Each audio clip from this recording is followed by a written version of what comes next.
नमस्कार, राधे राधे। एक बार फिर से सभी भावी अध्यापकों का स्वागत करता हूं ब्रजू स्टडी ग्रुप में। दोस्तों, साइकोलॉजी की फिर से एक नई टेस्ट सीरीज के साथ आप सभी का स्वागत है।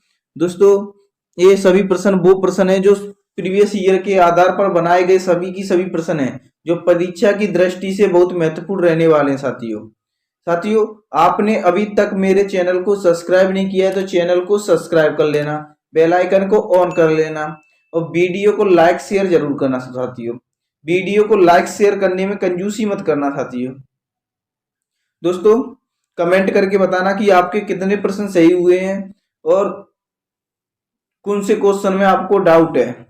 साथियों, चलते हैं प्रश्नों की ओर। आज का हमारा पहला प्रश्न क्या है वो देखते हैं। दोस्तों, शिक्षा मनोविज्ञान का केंद्र है। दोस्तों, शिक्षा मनोविज्ञान का केंद्र किसे कहते हैं? बालक को माना जाता है, शिक्षक को, शिक्षण विधियों का, विद्यार्थी को। इसका सही आंसर क्या होगा? इसका सही आंसर होगा दोस्तों बालक को माना जाता है। किसको? बालक को। ऑप्शन ए इसका सही आंसर है। चलते हैं अगले प्रश्न की ओर। अगला प्रश्न है हमारा दूसरा प्रश्न है साथियों, किशोर अवस्था को संघर्ष, तूफान, तनाव की अवस्था किसने कहा है? साथियों, किशोर अवस्था है उसे संघर्ष, तूफान, तनाव की अवस्था किसने कहा है? किलपैट्रिक्स ने, वाटसन ने, कोलसनिक ने, स्टेन ने, होल ने। इसका सही आंसर क्या होगा साथियों?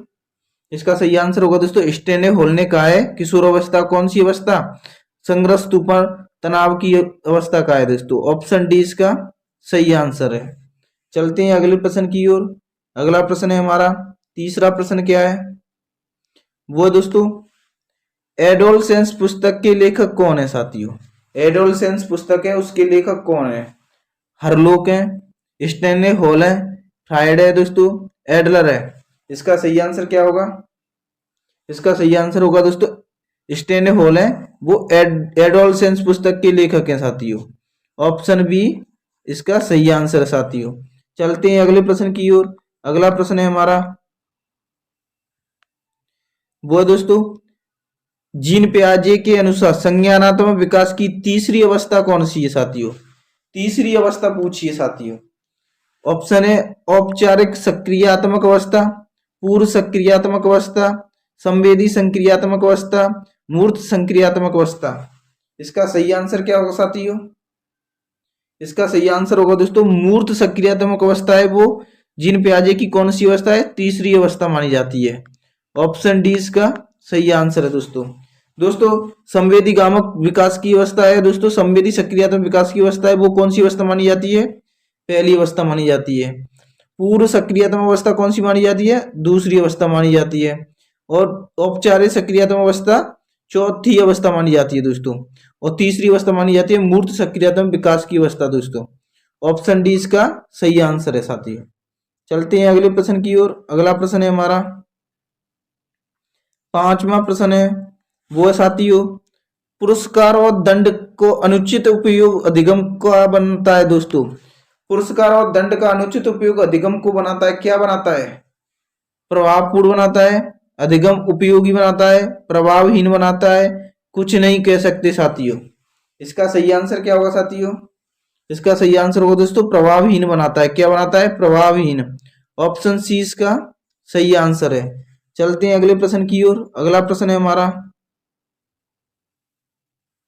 अगला प्रश्न है दोस्तों, रॉबर्ट गेने के अनुसार निम्न में से कौन सा अधिगम का प्रकार नहीं है साथियों? रॉबर्ट गेने के अनुसार निम्न में से कौन सा अधिगम का प्रकार नहीं है साथियों?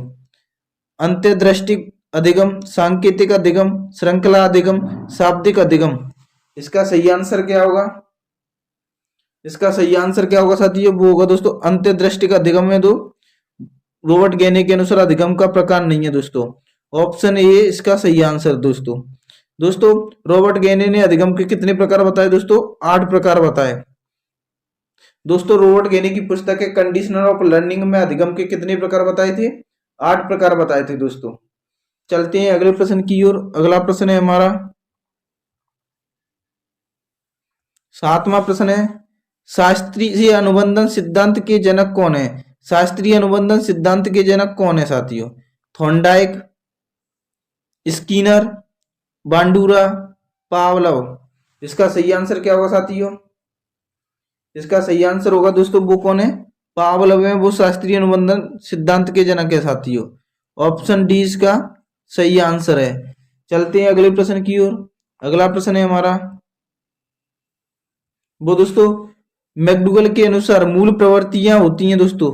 मैकडूगल के अनुसार मूल प्रवृत्तियां कितनी होती हैं? 16 होती हैं, 14 होती हैं, 10 होती हैं, 8 होती हैं। इसका सही आंसर क्या होगा साथियों? इसका सही आंसर होगा दोस्तों 14 होती हैं। मैकडूगल ने मूल प्रवृत्तियां कितनी बताई थी दोस्तों? 14 बताई थी। ऑप्शन बी इसका सही आंसर है। अगला प्रश्न है हमारा, अगला प्रश्न है निम्न में से कौन सा जन्मजात अभिप्रेरक है दोस्तों? कौन सा जन्मजात अभिप्रेरक है? निंदा, खेलना, प्रशंसा, आदत। इसका सही आंसर क्या होगा? इसका सही आंसर होगा दोस्तों निंद्रा है, वो क्या है? जन्मजात अभिप्रेरक है दोस्तों। ऑप्शन ए इसका सही आंसर है। चलते हैं अगले प्रश्न की ओर। अगला प्रश्न है हमारा वो है सेल्डन ने व्यक्तित्व के, क्या साथियों? सेल्डन ने व्यक्तित्व को किस आधार पर वर्गीकृत किया है साथियों? सेल्डन ने व्यक्तित्व को किस आधार पर वर्गीकृत किया है? शील गुणों के आधार पर, त्वचा और बालों का रंगों के आधार पर, सामाजिकता के आधार पर, शारीरिक संरचना के आधार पर। सेल्डन ने व्यक्तित्व का वर्गीकरण किया है दोस्तों शारीरिक संरचना के आधार पर किया है। किसके आधार पर? शारीरिक संरचना के आधार पर सेल्डन ने व्यक्तित्व का वर्गीकरण किया है। ऑप्शन डी इसका सही आंसर है दोस्तों। दोस्तों सेल्डन ने शारीरिक संरचना के आधार पर व्यक्तित्व को कितने वर्गीकरण किया है? 3 भागों में बांटा है दोस्तों। 3 प्रकार है दोस्तों। तीनों प्रकार में दोस्तों पहला है दोस्तों गोलाकृतिक। कौन सा? गोलाकृतिक। दूसरा है दोस्तों आयताकृतिक। कौन सा? आयताकृतिक दोस्तों। तीसरा है साथियों लंबाकृतिक। ये तीनों प्रकारों में बांटा है किसने? सेल्डन ने व्यक्तित्व को संरचना के आधार पर, शारीरिक संरचना के आधार पर। अगला प्रश्न है हमारा वो है 25 वर्षीय लड़का जिसकी मानसिक आयु कितनी है? 16 वर्ष है, बुद्धि लब्धि क्या होगी दोस्तों? 25 वर्षीय लड़का है जिसकी मानसिक आयु दी है 16 वर्ष, बुद्धि लब्धि ज्ञात करवा रहा है दोस्तों। दोस्तों हमें आईक्यू ज्ञात करने का फॉर्मूला पता होना चाहिए। आईक्यू ज्ञात करने का सूत्र होता है दोस्तों MA/CA साथियों। क्या? MA/CA इंटू 100 दोस्तों। ये होता है मानसिक बुद्धि लब्धि ज्ञात करने का फॉर्मूला, जिसमें MA होती है दोस्तों मानसिक आयु, CA होती है वास्तविक आयु। मानसिक आयु है दोस्तों 16 वर्ष, तो हम लिखते हैं साथियों मानसिक आयु कितनी है? 16 वर्ष। जबकि साथियों वास्तविक आयु कितनी है? 25 वर्ष का लड़का है दोस्तों, तो 25 वर्ष क्या है इसकी वास्तविक आयु है। इंटू हमें कितना करना है? 100। साथियों 25 से 100 कटता है दोस्तों 4 बार। 16 से 4 से गुणा करेंगे तो दोस्तों कितना आएगा? वो आएगा दोस्तों 64। 16 चौक 64 आता है दोस्तों। ऑप्शन ए इसका सही आंसर है साथियों। चलते हैं अगले प्रश्न की ओर। अगला प्रश्न है हमारा निम्न में से कौन सा बुद्धि की विमा गिलफोर्ड द्वारा नहीं दी गई दोस्तों? गिलफोर्ड द्वारा नहीं दी गई है, इनमें से कौन सी बुद्धि की विमा है? सक्रिया है, संज्ञान है, विषय वस्तु है, उत्पाद है। इसका सही आंसर क्या होगा? इसका सही आंसर होगा दोस्तों संज्ञान है, जो गिलफोर्ड द्वारा नहीं दी गई थी दोस्तों। ऑप्शन बी इसका सही आंसर है।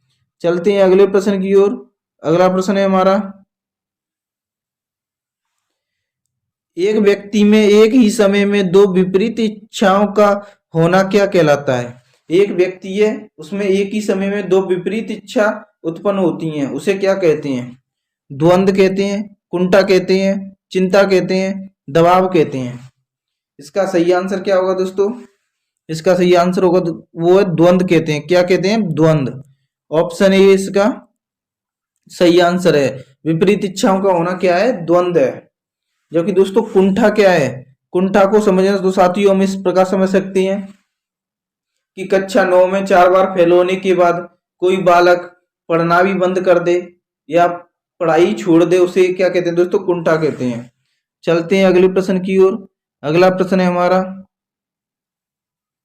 14वां प्रश्न है साथियों व्यक्तित्व शब्द की उत्पत्ति लैटिन भाषा के किस शब्द से हुई है साथियों? व्यक्तित्व शब्द की उत्पत्ति लैटिन भाषा के किस शब्द से हुई है? पर्सनल शब्द है, पर्सनल शब्द है, पर्सन शब्द है दोस्तों, पर्सोना शब्द है, पर्सनालिटी है दोस्तों। इसका सही आंसर क्या होगा? इसका सही आंसर होगा दोस्तों पर्सोना शब्द से हुई है। किससे? पर्सोना शब्द से हुई है। ऑप्शन सी इसका सही आंसर है।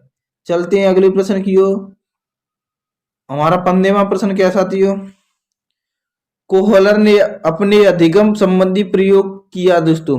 कोहलर ने अपने अधिगम संबंधी प्रयोग किया कुत्ते पर, बिल्ली पर, चिंपांजी पर, कबूतर पर। किस पर किया कोहलर ने? इसका सही आंसर क्या होगा साथियों?